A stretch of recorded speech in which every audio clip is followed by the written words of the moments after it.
Energy Vault develops gravity energy storage solutions and energy management software to accelerate the global transition to renewable energy.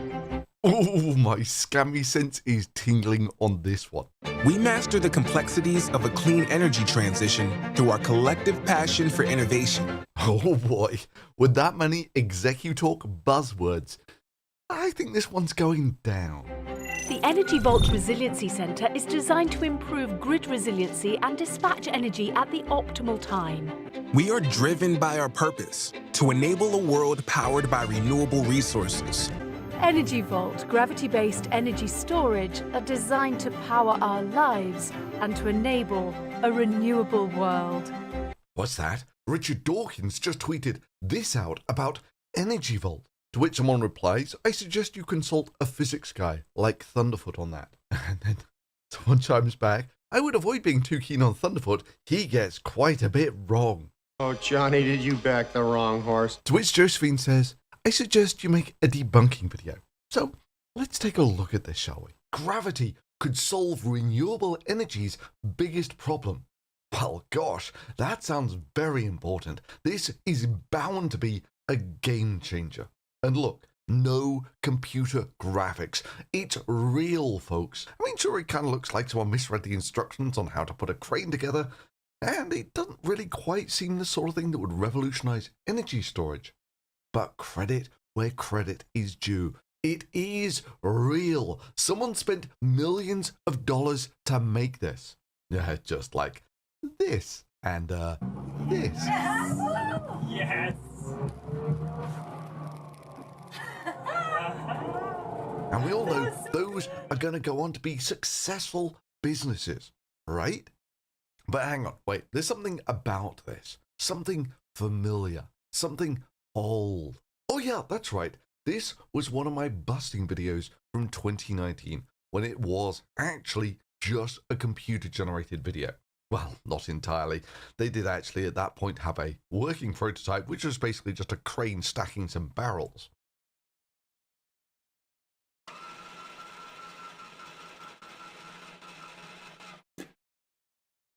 Terribly convincing stuff, you know.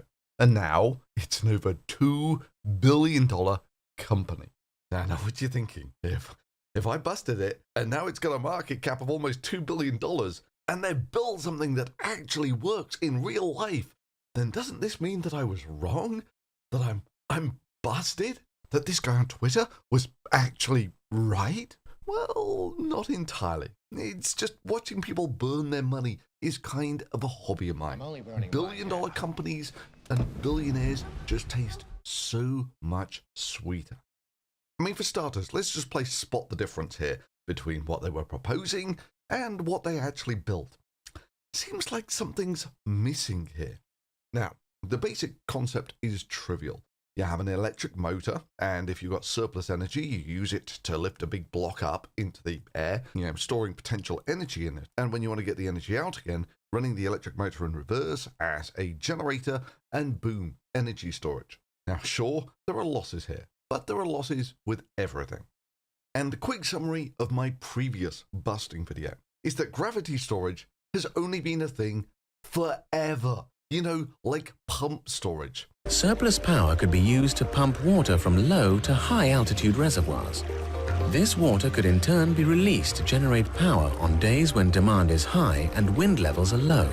And therein is the fundamental problem. They've just done exactly the same thing here, except the material you store your energy in costs hundreds of times more and it's a pain in the ass to move around because you've got to stack bricks and so forth. Plus, the thing never really worked. Because if you're going to move bricks a long way, it's very difficult to stack them accurately. Even small amounts of wind will render even medium-sized cranes useless. Anything below 20 miles per hour a crane can operate in. But once wind speeds exceed that, Gonzalez has to shut down most, if not all, production. The upper wind limit for most cranes is about 10 meters per second. That's 30 miles per hour. Which also, by coincidence, is about the optimum wind speed for windmills. Basically, putting these things near windmills would be almost the worst place that you could possibly build them. And in almost every piece of promotional bump these people put out, yeah, they're situated right next to windmills. Secondly, of course, you store more energy by moving the bricks further into the air. The higher you lift the bricks, the more energy you store. So basically, the first brick contains more energy than the second, and so forth. Which brings us on to what exactly is missing here. The bricks. It looks like they only ever created half a dozen bricks to go with this thing. Not the most convincing energy storage. You know, keeping the electric metaphors going, it's kind of like making an electric car and forgetting to put a battery in. Batteries not included. And on top of that, the only place such an energy storage would make sense, of course, is in the flatlands, where there's no sensible way you could, say, winch rocks up a rail track on the side of a mountain or something, or just use pump storage in a couple of lakes. I mean, seriously, the dumbest place you could build such a device would be in the mountains. Please don't build it in the mountains. Please don't build it in the mountains. They built it in the mountains, didn't they? And you're absolutely right. It's built in the mountains. And stacking the bricks, of course, was going to be fully autonomous. Remember what they told us back in 2019. Our specially engineered control software ensures that each brick is placed in the exact position each time. No, really. It's all going to be controlled by some super advanced software. I mean, you don't have to think about it long. You know, this is going to be a 100-meter long cable. And nothing, just in gentle windy conditions, you've got to get down 100 meters and lock onto something with millimeter precision. I mean, just imagine, in modestly windy conditions, you've got a core on a 100-meter long cable and then stack them somewhere else, also with millimeter precision. And do it in a way that you don't successively chip away the blocks each time you load or unload them. The plant is unmanned, with many plants able to run from a single control center. And here we are, 3 years on. I'm sure this super advanced control system will be so much more advanced than it was 3 years ago, when it was just a guy operating a crane. Now it's just a regular crane operator and another guy to make sure it all goes into the right place. And just to check that we're roughly in the right place, this was uploaded early in 2022. That's this year at the time of upload.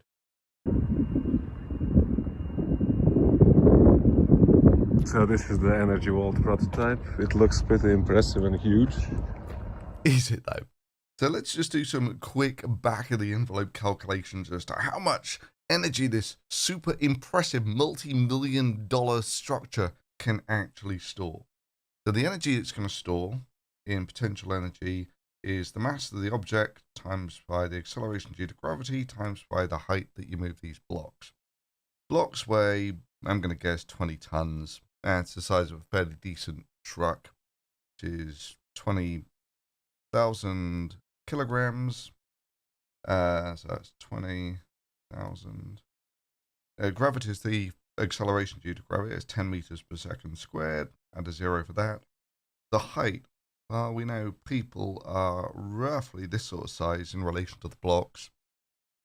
So people are about 2 meters tall. That means these are going to be about 4 meters. This is going to be about 8 meters. This is going to be about 12 meters. Is how far you're going to lower the block. So I'm a lazy man. I'm just going to call that 10. So that's how many joules we're going to store. And you count up the zeros. 3, 6, 2 million joules, which for me is a very familiar number because that's the energy to boil 1 kilogram of water or to run a kettle for about half an hour. And that's your best block, moving your best block all the way to the bottom. The thing is that successive blocks that you move down don't contain as much energy. So, I can't tell whether there's 2 or 3 blocks here, but it doesn't really matter. If you're only moving the blocks down sort of one tier, as it were, which is all that you can do with these blocks, bear in mind, then whatever I'm going to call it, 5 meters. So these blocks contain only half of the energy. So all of the second tier blocks will only contain enough energy. It will contain about the same energy as the first block. So this one will run a kettle for about half an hour. These 3 will run a kettle for about half an hour. So you're only looking at enough energy stored in this multi-million-dollar structure to run a kettle for about an hour. This is why people go from massive lakes separated by hundreds of meters for their pump storage. You know, as would be, say, great up here to down here. The actual distance that you're dropping things is much bigger, and the amount of volume that you can shift from one to the other is much bigger. Must be 3 meters high. Yes, someone built all of that to store about enough energy to run a kettle for an hour. So I'm surprised that they chose to build this here when they could have done gravity-based hydropower plants. All of these mountains here are full of hydropower, and it's being used for decades. I feel your pain, brother, the more so, seeing as this stupidity got them to be worth over $2 billion. Dear God, no. Look, fully charged, the energy vault as it stands can only hold about a kilowatt hour of energy. And seeing as electric cars only do about 4 miles per kilowatt hour, fully charged, it could only get about 4 miles range on an electric car. I don't know, 6 kilometers, that sort of thing. So having failed in every significant way that I predicted, you know, that it can't be automated, it can't operate in wind, and with a prototype that looks like Doctor Strange cast an evil spell on a crane, which doesn't actually really do anything, how did Energy Vault become a billion-dollar company? And I'll give you a clue. CGI graphics, a lot more CGI graphics, and of course, Theranos-style optimistic timelines and goals. You know, like we're going to be landing cargo vessels on Mars this year, and then they might be piloted by these advanced robots by mid-2022. So let's take a look at their next generation energy storage, shall we? You know, the one which they just quietly rebranded from this to something completely different.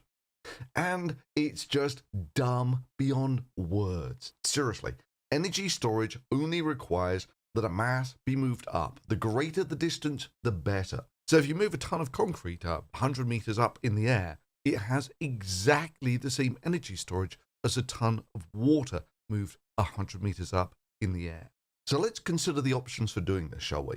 You know, say for instance a water tower which holds X mass units of water. Or we could build an energy vault which also contains X units of mass of concrete. Now, of course, water towers aren't usually used for energy storage. Yeah, probably because they're not very cost effective. But hey, as we'll soon find out, if you can't make it work for water, you have zero chance of making it work with Energy Vault. Now, Energy Vault's amazing prototype here could hold about 5 megajoules of energy. It's about a kilowatt hour, that sort of thing. So how much could a water tower like this store? Well, the calculations are relatively trivial. It's 12,000 cubic meters of water, which is about 12,000 tons of water, 12 million kilograms, but I'm lazy, so we'll call it 10 million kilograms.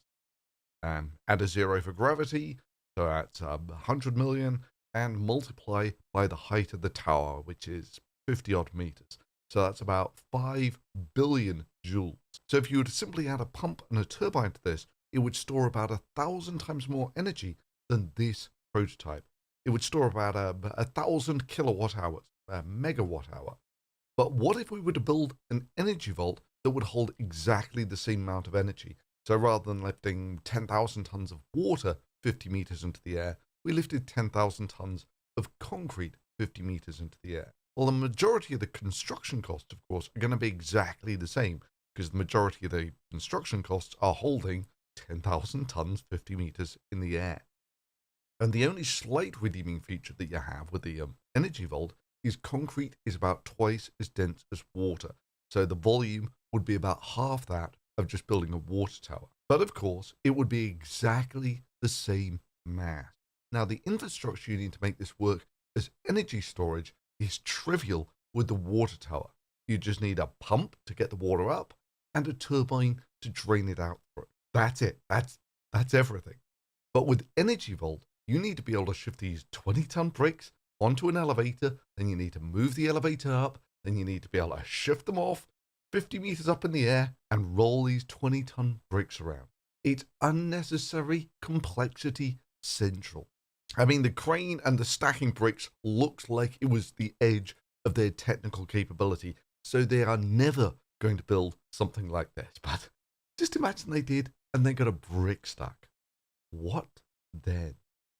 I mean, to me, it's pretty clear what happened here. They tried shifting the blocks around with their rather expensive crane and found that just stacking these blocks at the end of a long crane was just way too difficult out in the open environment where, you only have to imagine shifting a few centimeters on each one of these blocks and the whole thing is a complete non-starter. There is zero chance that you could automate this. So they come up with this idea.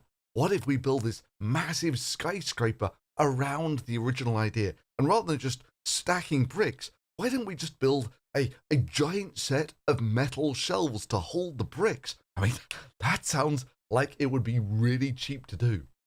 Except now, rather than just stacking bricks up, you have to pay for the massive construction costs of some building that will hold hundreds of tons of bricks up in the air.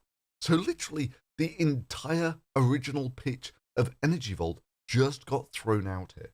It's not stacking bricks. There's no super advanced custom proprietary autopilot running hundreds of facilities. Our specially engineered control software ensures that each brick is placed in the exact position each time. Bricks can be personalized, either to blend into the environment with a single color, or each brick can be considered an individual pixel and used to create a picture or company logo. There's not even a crane. What crane? We didn't spend millions of dollars trying to show this was a viable concept. No. Now, Energy Vault is just this really heavy set of metal shelves and some equipment for moving really big bricks around on. So why don't we use water towers for energy storage? Well, honest answer is, I don't know. My guess would be is the construction costs are way too high.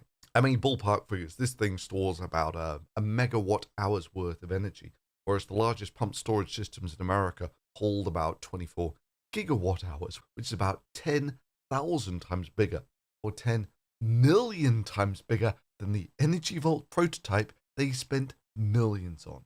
Like I was saying, if you've got mountains, lakes are your energy storage friends.